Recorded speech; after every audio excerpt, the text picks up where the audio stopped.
Syllogism के chapter से only a few case जो है ये आमतौर पे बहुत बार आईबीपीएस के डिफरेंट एग्जामिनेशंस में देखने को मिल रहा है। आपको याद होगा जेके बैंक का पीओ प्री जब 2019 में भी हुआ था, तब से ही ये ओनली अ फ्यू केस जो है ये हाइप में है। डिफरेंट एग्जामिनेशंस में जो बैंकिंग होते हैं, बैंकिंग के एग्जाम्स, वहाँ पे ये पूछा जाता है जब भी सिलॉग से सवाल आते हैं। और आपको पता है 4 से 5 सवाल आते ही हैं सिलोगिज्म में, और उसमें भी 4 के करीब सवाल ओनली अ फ्यू केस से होते हैं। अब ऐसे में दिक्कत ये है कि बच्चा जो है वो ओनली अ फ्यू केस को सम वो जो केस होता है उसके साथ को रिलेट कर देता है। वो सोचता है कि लगभग इसका मीनिंग एक जैसा ही है, बट ऐसा नहीं है। क्या कॉन्सेप्ट है ओनली अ फ्यू केस के, ये इस वीडियो में हम देखने जा रहे हैं। दोस्तों, कल से भी जो जेके बैंक के पीओ प्री के एग्जाम हो रहे हैं, शिफ्ट्स हो रही हैं, तो 2-3 शिफ्ट में सिलोगिज्म के जो क्वेश्चंस पूछे गए वहाँ पर भी ओनली अ फ्यू केस जो है ये पूछा गया है। और मेरी इस वीडियो को बनाने का मेन मकसद यही है कि अब जो आगे आने वाली शिफ्ट्स हैं उसमें बच्चे जो हैं वो इस सिलोगिज्म से गलती ना कर पाए। क्योंकि होता ये है कि वो सिलोगिज्म में ओनली फ्यू केस को मानते हैं, सम वहाँ पे वो कराते हैं गलती, बट उनको लगता है वो सही करके आए हैं। घर पे आते हैं और उनको लगता है कि यार नंबर नहीं मिले, नंबर नहीं मिले। अब उनको ये भी नहीं पता चलता गलती कहाँ से हुई है, तो गलती ओनली फ्यू केस से होती है।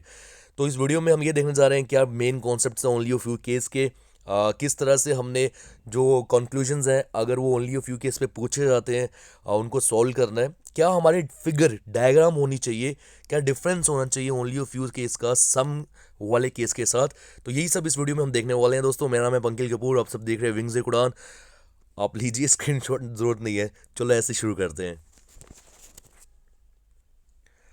दोस्तों देखो, आपकी सहूलियत के लिए मैंने पहले से ही फिगर्स जो है वो बना दी हुई है। आप देखिए, इस पूरी जो स्क्रीन अभी आपको सामने दिख रही है इसको दो हिस्सों में समझते हैं। पहले देखो, एक तो आ गया लेफ्ट वाला हिस्सा, चलो मैं मार्क भी कर देता हूँ।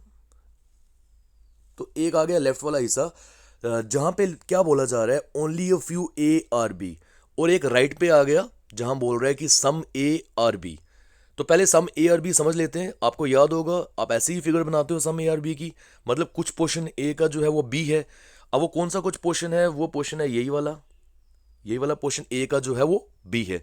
बट यहाँ पे दोस्तों जो रिमेनिंग पोर्शन है ए का, उसके बारे में कोई इंफॉर्मेशन नहीं दी गई। वो बी हो भी सकता है, वो बी नहीं भी हो सकता। समझ रहे हो ये पॉइंट? क्योंकि इसने ऊपर क्या बोला आपको, सम ए और बी, कुछ ए जो है वो बी है। बाकी पोर्शन के लिए इसने कुछ नहीं बोला ना, वो हो भी सकता है वो नहीं भी हो सकता।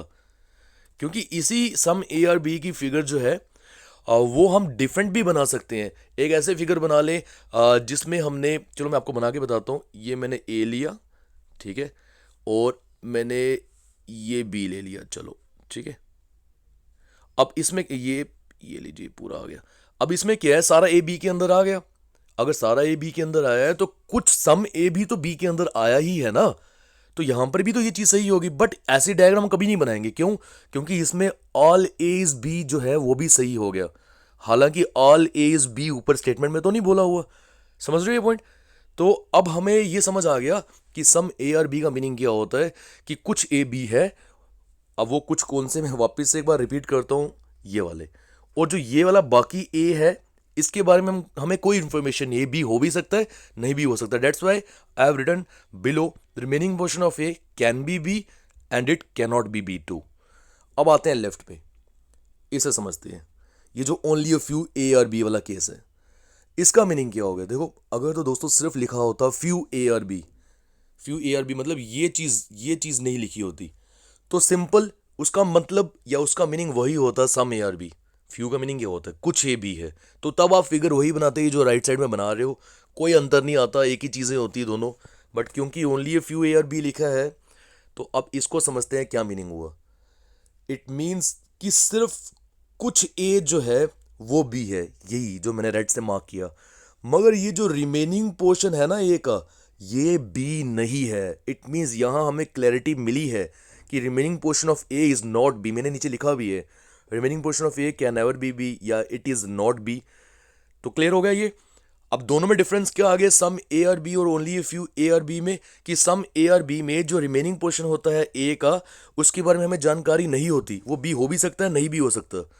मगर ओनली ए फ्यू ए और बी के केस में जो रिमेनिंग पोर्शन है ए का, उसके बारे में हमें जानकारी है कि वो बी नहीं है। ठीक है, सिर्फ यही पोर्शन ए का बी है, ये वाला पोर्शन ए का बी नहीं है। तो ये था basic concept only a few और सम वाले केस में। अब दोस्तों देखो बच्चे करते क्या है, दोनों की फिगर बनाते हैं सेम, सम वाले के लिए भी, ओनली फ्यू वाले के लिए भी, और नीचे जब कंक्लूजन पूछे जाते हैं वहाँ पे हो जाती है दिक्कत, क्योंकि इतना फिगर्स बनाने के बाद हम खुद ही भूल जाएंगे कि ये जो फिगर बनाई है हमने, ये जो रिलेशन बनाया हमने ए और बी में, ये सम के लिए बनाया था या ये ओनली फ्यू के लिए बनाया था, क्योंकि देखने में तो ये सम ही लगता ना, हमें आदत पड़ी हुई है। तो इसलिए मैं आपको बोलूँगा, हिदायत दूंगा कि ओनली फ्यू के लिए डिफरेंट फिगर बनाया करो। अब वो कैसी होगी, आइए आगे चलते हैं। ये देखिए दोस्तों, दोबारा से मैंने वही केस ले लिया, ओनली अ फ्यू ए और बी का, और राइट साइड मैंने लिया है सम ए और बी का। तो अब आपको मैंने क्या बताया है, ओनली अ फ्यू ए और बी की फिगर ऐसे बनानी है आपको। देखो कि ए का ये वाला पोर्शन बी है, बीच में लाइंस भी डालो, याद रहेगा आपको। और ए का ये वाला पोर्शन जो है वो देखो, मैंने एरो डाल के नीचे क्रॉस भी मारा है कि वो बी नहीं है, ताकि मुझे याद आ जाए, मुझे पता चल जाए कि मैंने फिगर कैसी बनाई थी इसकी। मतलब सब, मगर सम ए और बी का वो तो सेम ही रहेगा। ठीक है। अब ऐसे में ये ऊपर दो स्टेटमेंट दी थी, ठीक है, इसको आप दो अलग अलग सवाल मान लो। ये लीजिए, अब पहले इस सवाल के लिए, लेफ्ट वाले पोर्शन के लिए नीचे जो कंक्लूजन दिया है, इसको हम समझते हैं। क्या बोल रहा है, all A being B is a possibility, कि क्या सारा ए जो है वो बी हो सकता है। दोस्तों यहां पे देखो, हमें पता है कि ए का ये पोर्शन तो बी है, और बाकी पोर्शन ए का जो है वो बी नहीं है। तो सारा ए बी कैसे हो सकता है, ये वाला पोर्शन कभी भी मैं ए वाला पोर्शन में कभी भी बी में डाल ही नहीं सकता, क्योंकि क्वेश्चन में पहले ही बताया था कि ये पोर्शन जो है ए का वो बी नहीं है। तो it means all A being B is a possibility, वो इसके लिए रॉन्ग है। But at the same time दोस्तों, अगर मैं ये राइट साइड सम वाले केस के लिए बताऊं, तो देखिए सम वाले केस के लिए समझते हैं। क्या बोल रहा है, सम ए और बी। तो नीचे बोल रहा है कि क्या सारा ए जो है वो बी होने की संभावना है। दोस्तों हमें इस पोर्शन के बारे में तो पता है ए का ये बी है, और बाकी पोर्शन के बारे में हमने क्या बोलता, हमें नहीं पता, वो बी हो भी सकता है, नहीं भी हो सकता। बट मैंने अभी बोला वो बी हो भी सकता है। इट मीन्स ये सारा ए जो है वो बी के अंदर आ सकता है, पॉसिबिलिटी है। तो अगर ये स्टेटमेंट होगी और ये नीचे कंक्लूजन होगा, तब ये सही है, तब ये ट्रू है। समझा मेरी बात। तो ये था जो ओनली ऑफ फ्यू और सम के बीच में मैंने और कॉन्सेप्ट सिखाया आपको। दोस्तों थोड़ा मैं आगे लेके चलता हूँ आपको, एक इम्पॉर्टेंट है, ये देखिए। अब एक सवाल था, ये मैंने देखा था किसी एक अच्छे प्लेटफॉर्म पे, सवाल किया है, स्टेटमेंट देखो, only a few star are moon. कुछ स्टार जो है, सिर्फ कुछ स्टार वो मून है, नो मून इज नाइट, और मून जो है वो नाइट नहीं है। तो अगर कोई फिगर बनाएगा बच्चा जिसने अभी मेरा ये कॉन्सेप्ट पहले नहीं सीखा हुआ होगा, तो वो ऐसे ही बनाएगा, स्टार और मून में ये वाला रिलेशन डाल के, और मून और नाइट में क्रॉस वाला, ऐसे ही बनाएगा। बट मैंने अभी आपको सिखाया कि ओनली ऑफ फ्यू के लिए आपको ये इस तरह से फिगर नहीं बनानी है। किस तरह से फिगर बनानी है, आइए लेफ्ट में चलते हैं।